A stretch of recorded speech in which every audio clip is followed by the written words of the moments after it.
Aquest solar del passeig de Lluís Companys no acollirà equipaments ni habitatges públics. La Generalitat, segons fons municipals, s'hi ha negat i continua amb la intenció de construir la nova audiència, tot i que no tenen data, projecte ni pressupost. L'administració autonòmica només vol cedir de forma temporal l'ús del solar i no estan oberts a altres propostes. La negativa de la Generalitat ha caigut com una gerra d'aigua freda als membres de la plataforma Salvem el Solar dels Jutjats, que es van constituir per aconseguir que els terrenys es destinessin a equipaments i habitatges. La seva intenció és seguir pressionant per aconseguir-ho.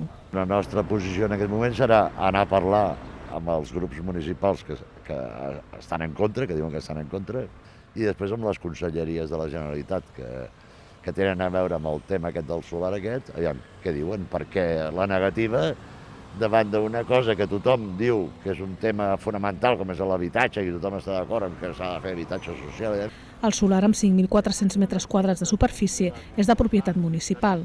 L'Ajuntament el va cedir a la Generalitat als anys 80 per a usos judicials.